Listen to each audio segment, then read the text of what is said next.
Your Creative Push, episode 93. Once you move, then there's a chance for the universe to move back toward you. If you don't move at all, nothing happens.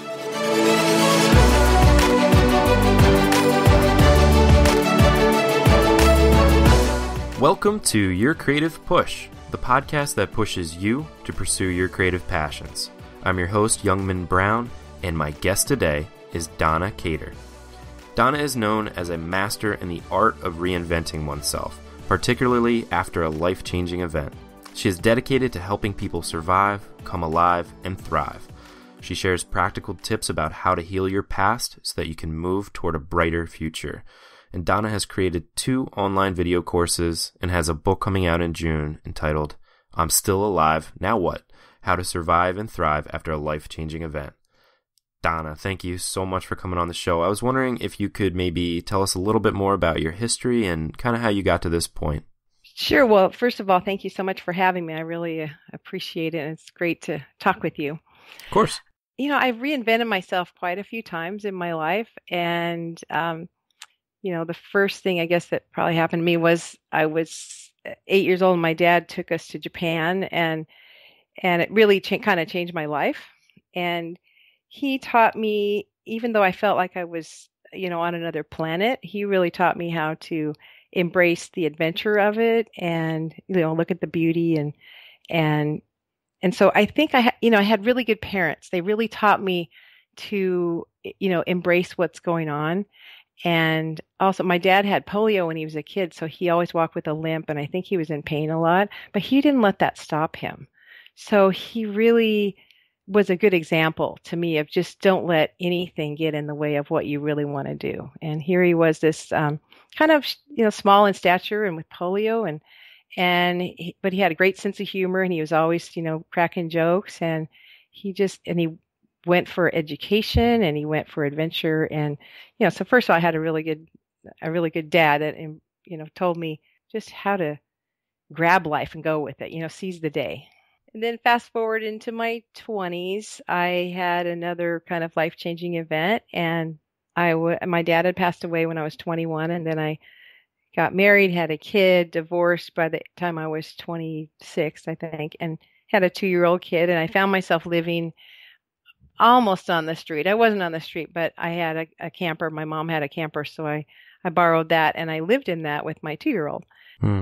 And that's the point when I really just started relying on my own inner strength and figuring out, what the heck just happened to me and what am I going to do? And I could have spent time being angry at my ex. I could have spent time, being mad at God. And, I think I did spend a little bit of time on those things, but, I finally thought, well, this isn't helping me any, this way of thinking is not moving me forward. And so I just had to say, okay, what can I do with my life? And, my son thought it was a great time. He still remembers the living in the camper chapter. He thought it was great. Well, I was just in the middle of I was in the middle of an internal struggle, right? And how am I going to support myself? How am I going to support this kid? And so, I ended up going back to school, and I came across this quote, which it made a lot of sense to me at that point. And there's a guy named W.H. Murray, and he climbed in the Himalayas or the Himalayas, however you say that. You say tomato, I say tomato. Yes. So he said, until one is committed, there's hesitancy and the chance to draw back. Concerning all acts of initiative and creation, there's one elementary truth, the ignorance of which kills countless ideas and splendid plans. That the moment one definitely commits oneself, then providence moves too, and all sorts of things occur to help one that would never otherwise have occurred. So it stems back to just making a solid decision, and then as you move forward, you see what else comes about. It's kind of like the universe or the providence. Once you move, then there's a chance for the universe to move back toward you. If you don't move at all, nothing happens, right? So Absolutely.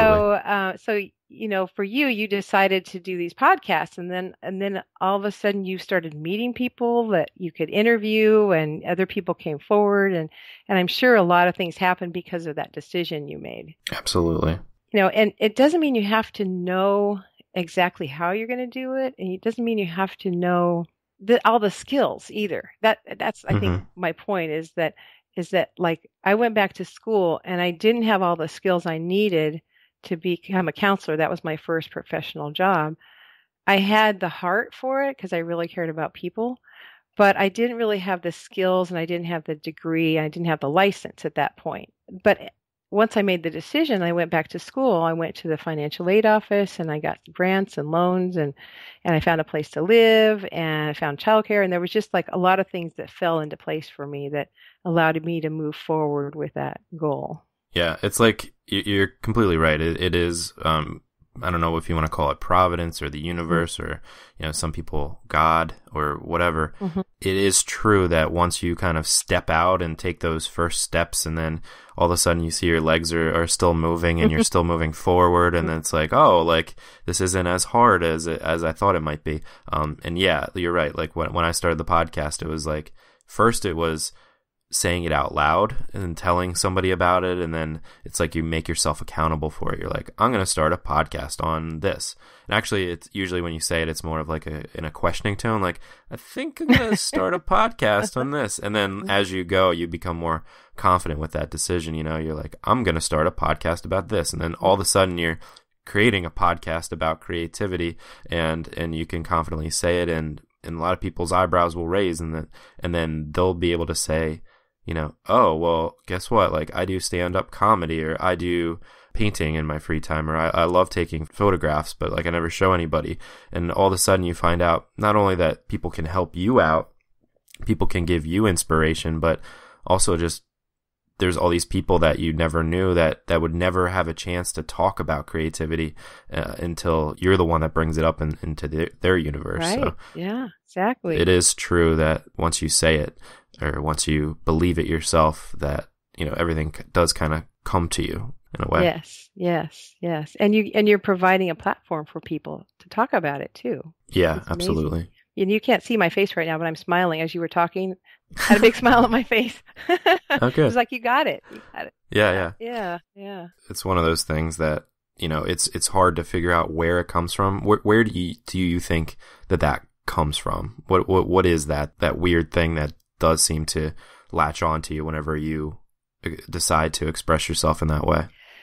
I think when we really go down to the core of who we are, your inner wise one or your soul or whatever you term it, if you can find time to connect in with that, I think at least what happened for me is that when I really connect in with that soul of me, I also realize that the universe is it's like it's not just me thinking about the universe. The universe is thinking about me Mm. and what kind of dream wants to be manifested through me. So Hmm. it's not just me and my dream. It's being open to understanding what dream is being dreamed through me. And it's almost Hmm. kind of like weird to even it's almost like you can't even talk about it because the words don't really describe what it is. But when you get really quiet with yourself, and that's why I recommend people do some kind of meditation or dream or breathing or something that gets them in touch with who they really are at their core. Besides what other people think about them, what do they really know about themselves, who they are? And then if you kind of get that concept, it's like, what is the dream that's coming through me, and what is it that wants to manifest through me and then it's almost like you're co-creating with Mm. the universe or God, whatever you want to call it. I like to call it the universal presence or whatever. When you get quiet enough, you calm your mind down, through chanting or whatever, and you just listen. Sometimes you can get really cool ideas. I mean, the idea for my book title, I was kind of mulling over, gosh, I really want to write a book, and it was in the early stages, probably about a year ago, when I was mulling over what am I going to do next with my life. And there I was, kind of like you were saying, just kind of like mulling it over and, telling people, gosh, I think I'm going to write a book, And then one morning when I was waking up and just kind of, I didn't have to wake up to an alarm that day, and I was just, letting myself wake up whenever I woke up. And I was kind of still in that space between sleep and wake. And it's kind of a meditative state. And I heard or saw, or maybe both, the words, "I'm still alive. Now what?" And that's where that title came from. So I thought, well, there's a lot of times when people go through life and they have things that happen to them, or, they wake up and they think, gosh, I never pursued that dream I had when I was a kid to be a great, or to be an author, or to be a painter, or to, do some kind of creative thing, poetry or whatever. And if you say to yourself, well, gosh, I'm still alive. Today I woke up, I'm still here. Now what? What am I going to do with my day today to help bring that dream through me? Absolutely. And that's the thing. It's never too late. And I think a lot of people think even like 30 is too late, because you've already started out on a career or whatever. Yeah. It's weird. It's like this, it's almost like, I don't want to say people in general, but a lot of people, and myself included for a long time, you start telling yourself a story. Like you start down a path, and then you're in the path, and you don't want to deviate from that path. And you could hate that path. You could hate your job. You could hate, kind of the situation that you've gotten yourself into. It could even be a relationship. And then you just go down that path because that's what you think you're supposed to be doing, because that's the story that you've been telling yourself. And then whenever you have this voice in your head that tells you that you should be doing something different, whether it's creativity or losing weight or, whatever it is, you kind of just push that voice away, and you don't even realize that you're doing it. It's just, you're like, nope, this is the path that I'm on. I got to do this. I got to make money. I got to drink in my spare time. I got to watch this TV show. I'm so far behind on my Netflix queue. I got to do all this stuff. And it's like, you use all those things as distractions. And I think that the first step, which is one of the hardest steps actually, is admitting it in your brain. And then if you have that stewing around for a while, then you are kind of stuck with it. That's like one of the themes of the show. I always say, once you get the idea to do something creative, you're stuck with it until you die. And then unless you do it, like you're going to be like that person, like you're saying later in life, saying, I wish that I had, done this. So the first step is really admitting it in your brain, and then admitting it out loud. Even if it's just in the shower, you just say it out loud when nobody's around, like just admitting, just putting it out there and having it come out of your lips and into the universe, if you will. Like, that's a big step too. And then all you have to do from that point on is maybe tell somebody else, and then just start. That's all you have to do, is just start. And then, like you said, the wheels start turning, and then the universe is like, finally you're on board. Let's see what we can do to help you out, to help you get through this. Let the floodgates open, and exactly. You just be amazed at what comes forward in life. Just truly amazed at what can happen once you decide and you start taking steps, even if they're just little baby steps.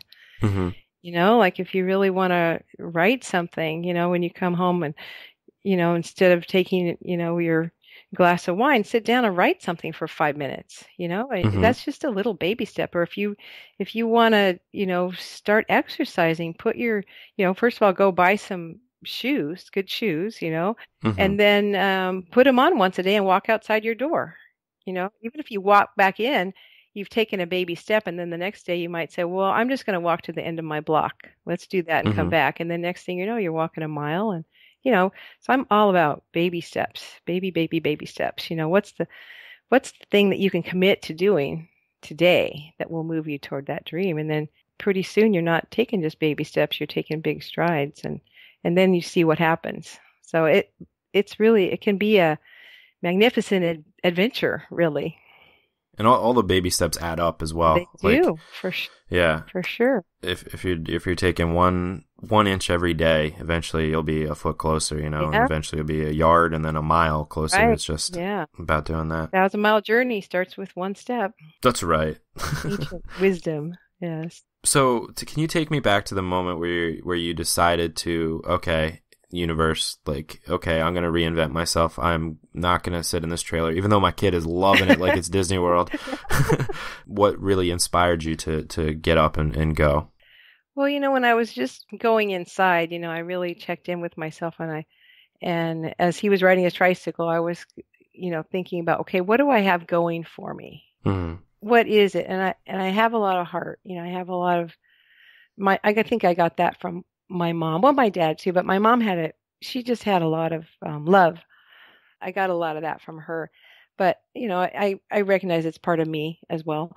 So I had a lot of caring and I had a lot of empathy with people. And I realized that people would come talk to me about stuff, and I thought, well, that is a strength of mine. I do know how to listen to people and come up with creative solutions about how they could fix something in their life, not really giving advice, but just getting into their shoes and walking around a little bit. I have an ability to do that. I guess you could call it empathy. Mm-hmm. So I think that's one of my natural gifts. So I was evaluating, okay, what are my natural gifts and what am I drawn to do? It was like the inner calling or the inner pull. I really felt that I had to figure out my income for one thing. I had to figure out, okay, I need to do something that relies on my strengths, but I can also make money, because that was pretty important in those days.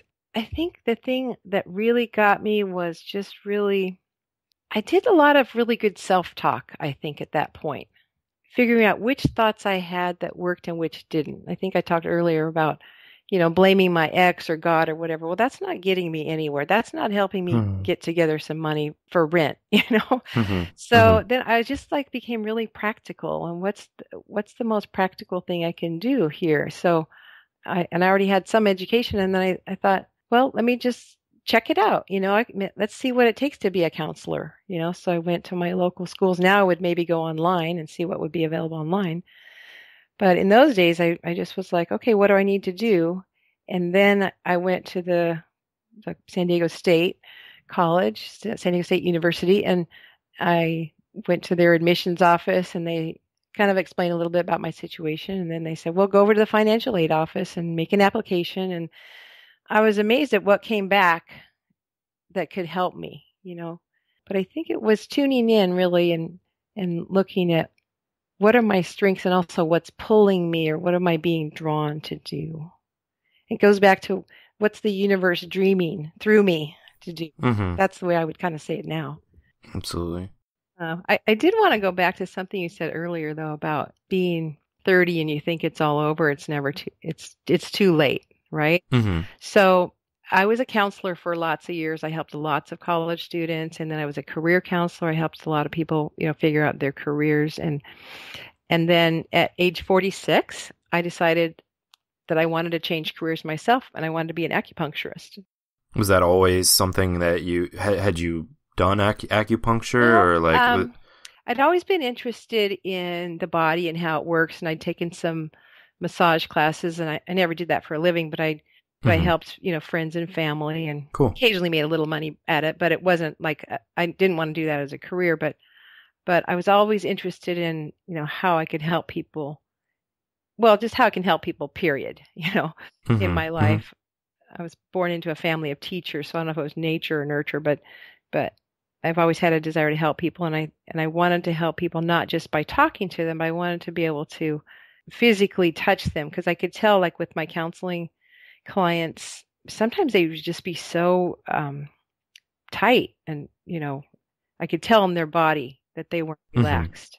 And I had a neck problem at that point, and acupuncture really, really helped me a lot. So I was getting a treatment one day, and I thought, hey, this is really, really cool. Maybe I could learn how to do this. And it was my neck had been hurting. I was playing tennis, and I did a weird move up at the net, and I just kind of tweaked my neck, and I guess it was a pinched nerve, but acupuncture was the only thing that helped me sleep. Because I was in so much pain. I didn't sleep very well for probably about a month. And then I went and got my first acupuncture treatment. And I slept that night. I remember waking up in the morning and go, oh my gosh, I slept. So I was just intrigued by it. And, I lived in Japan, so I had a little bit of the Asian point of view it instilled in me. So then I thought, well, I'm a career counselor. I know how to make career changes. So I did a lot of research, and you have to look at, okay, what kind of salary can I expect to make? And is there going to be jobs out there when I'm done? And I saw that it was a growing field, and I found there was a good acupuncture school right almost in my backyard. Well, it was a few miles away, but I didn't even know it was there. And so then I did kind of the same thing. I went in and, what does it take? And, I got some scholarships and a little bit of a student loan. And I was like, okay. And then I owned a house at that point, so I was able to borrow a little money from my house. And, again, Providence moved, or the universe moved to help me. And that was 4 years of of grueling work.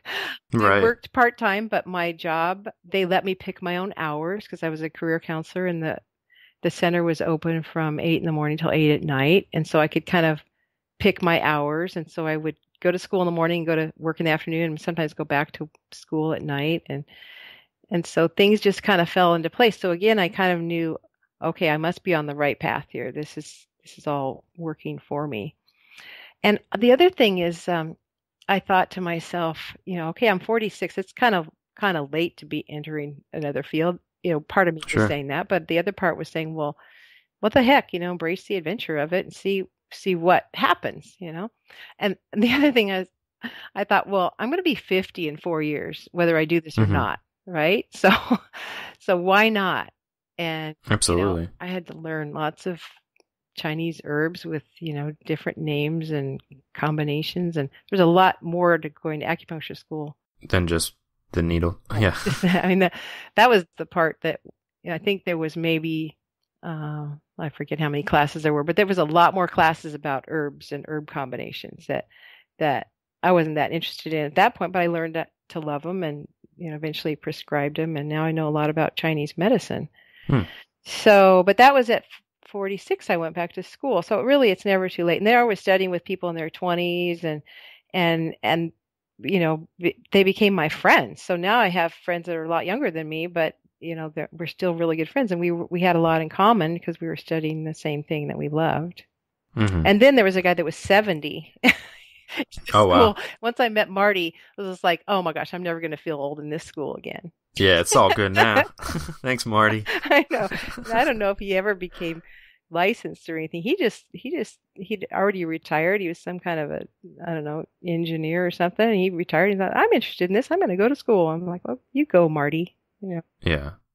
Yeah. And I think the thing that, it's not just the age that necessarily holds people back, but it's like you look back at all the time that you did waste. If you look at it as like wasted time, not doing your passion, you're like, oh, that's already so much time that I've already wasted, it's already too late. And then, you don't even realize how much more time you have that that will just keep piling up on the regret of not doing what you love. Right. So it's just like, just start now. Just get, maybe you did quote waste time, but go and get it done. But then again, what does that thought get you? Nothing. If you're looking back and you're regretting, or you're feeling guilty, or you're beating yourself up, I have a whole chapter in the book that's coming out about really just taking stock of what's going on right now and looking at your thoughts, because your thoughts create your reality. And whatever you're thinking about life, that's what you're going to get. I think Tony Robbins says something like that. Whatever you hold in your mind, that's exactly what you're going to get. So, I think it's useful to reevaluate your choices in the past, certainly. And, if you use it as motivation to move forward, that's the best way of doing it. But in my opinion, don't beat yourself up for what you haven't done, but just say, well, what's a better way of thinking? What's a better way of doing? And, being very practical. Just really watch your internal self-talk, I would say. Going back to your book, there's a lot of people listening now, and myself included, that are either actively pursuing their creative passions or they really want to, but aren't for whatever reason. And so what advice do you give in your book, and what advice would you give for someone who wants to reinvent themselves in terms of their creative passions, and not necessarily to completely quit their job or completely change their entire life, but just to kind of get started and to like we were talking about before, admitting out loud that you are an artist, you are a writer, you are whatever, and just kind of getting going on that in addition to whatever else you have going on in your life. Well, I do think it's super important to say it out loud, because it affects your physiology when you do something, when you say something out loud. It gives a message to your whole body. When your body hears you say something, it really goes into your subconscious. So I think that's really important. That's a key point that you brought out. Yeah. I've been saying that. Yeah. So I'm glad that you agree. Oh, definitely. I think there's even some research. I was reading something the other day. I don't remember where it was, but there's something about saying it out loud and shouting it even, or singing it, or, having, you can record your own voice too, and then listen to it on your iPod too. That's another way of doing it, just to get it more inside your body. Yeah. So, but I guess there are some key things that I've learned and that I talk about in my book. And one is take 100% responsibility for your life from now on. And do what you can to heal the past if you're dealing with any kind of guilt, resentment, anger, negative beliefs, limiting beliefs.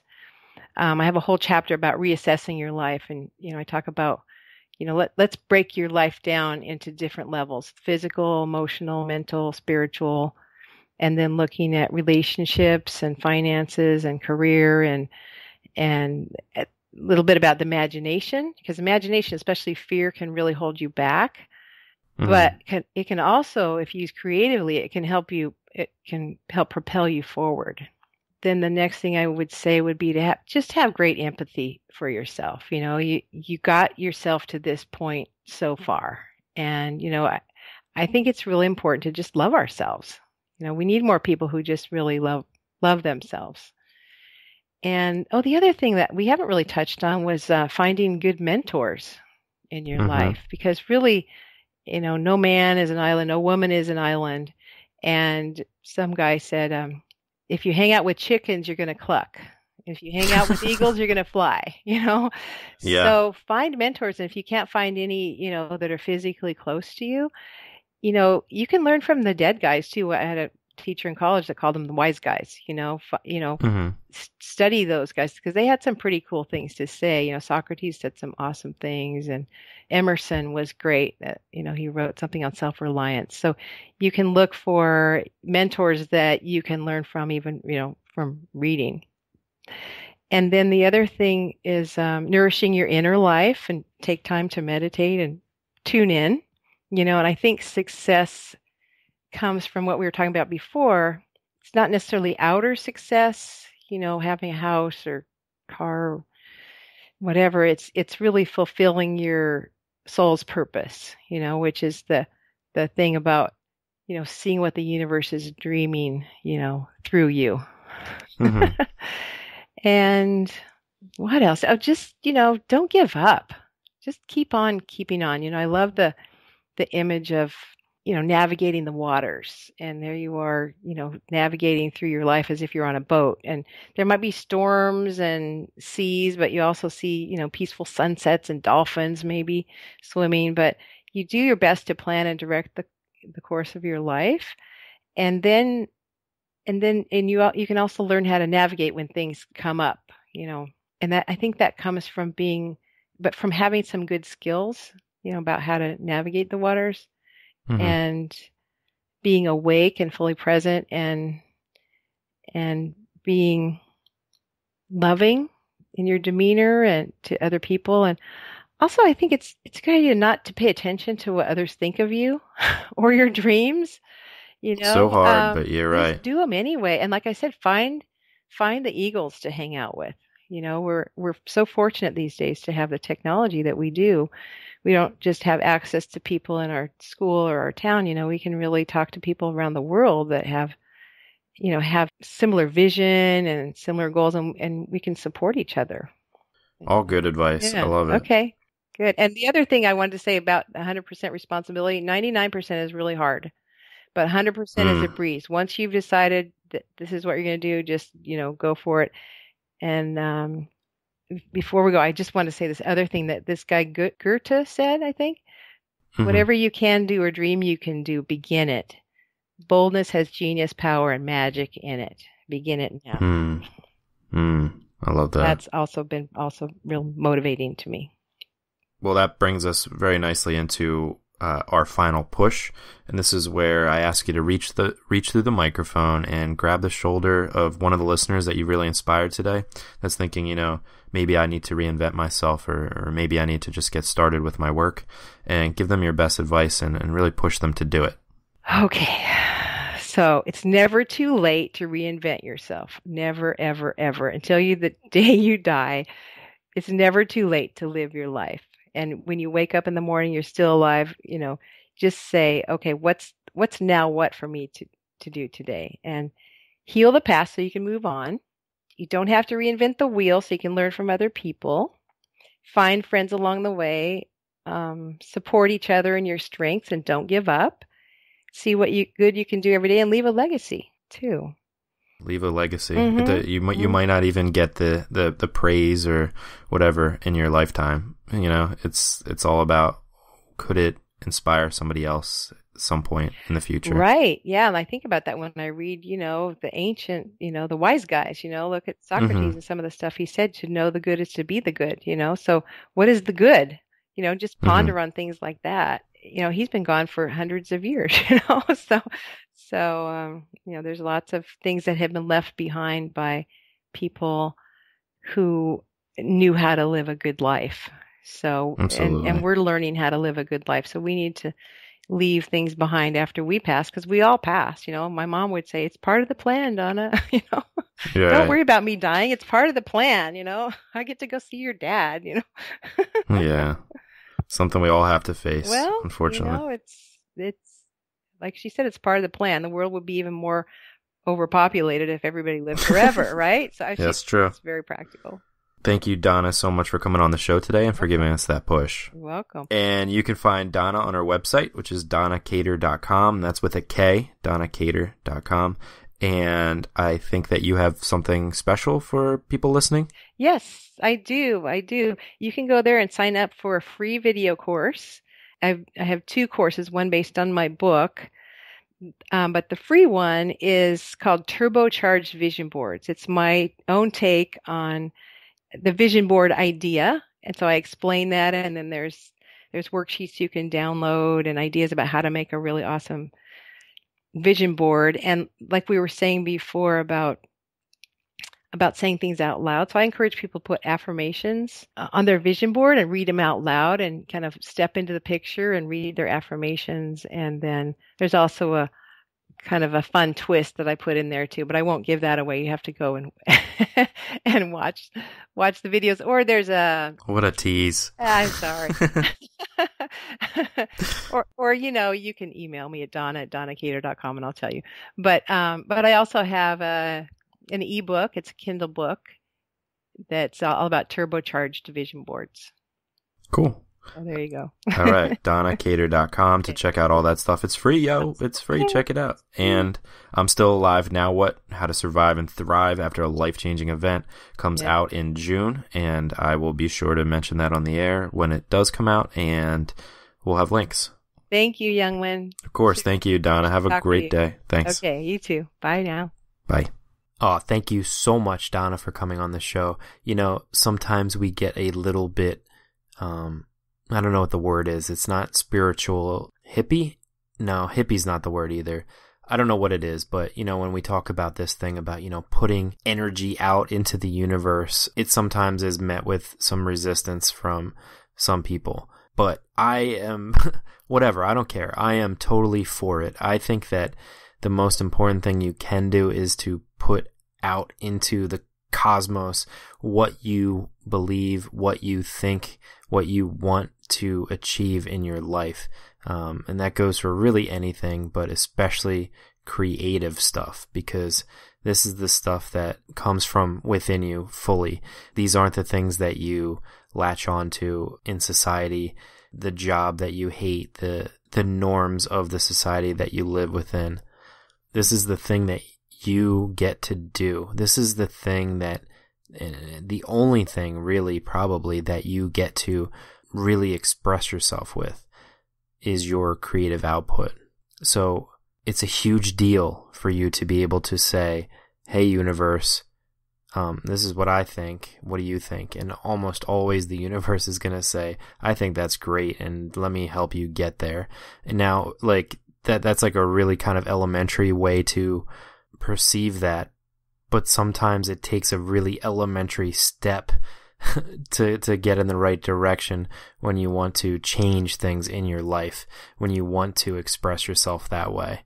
When you live in your head and all you think about is the reasons that you shouldn't do something and the reason that you shouldn't tell somebody about why, you want to be an artist or be a photographer, be a writer, be whatever it is that you want to be, it's human nature for you to not want to say that out loud. It takes a very brave step for you to be able to say out loud that you want to do something.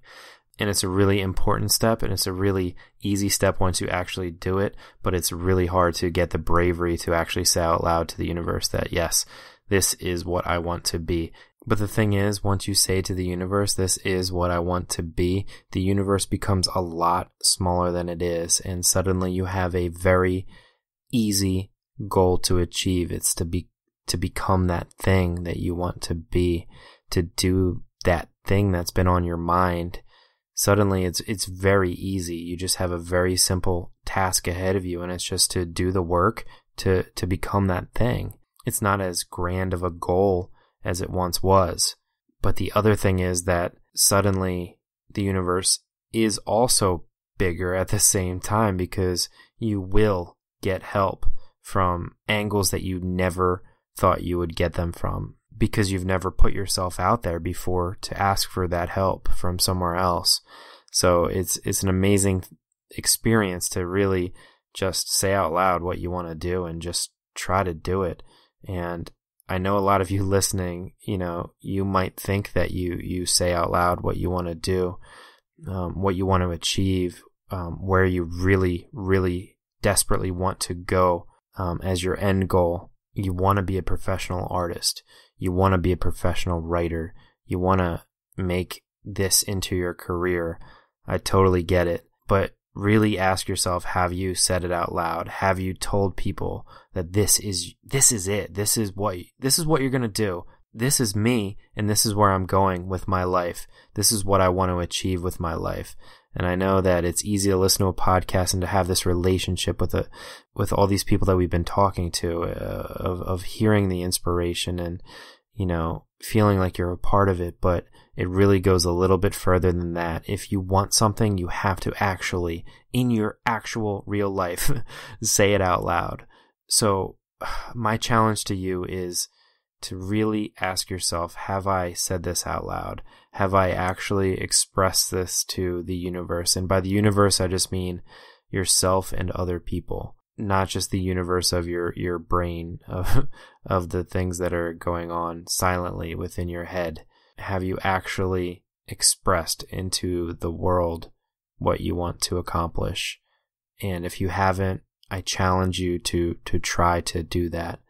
It's scary to think about, but once you do it, it's not that scary. And the more you say it, the more confident you will become with what you want to be, and things will start moving positively in your direction. There's nothing really that bad that can come from it, unless the person that you tell it to is your boss and say, hey, I'm going to be an artist, peace out. But that's really the only negative thing that can come from it.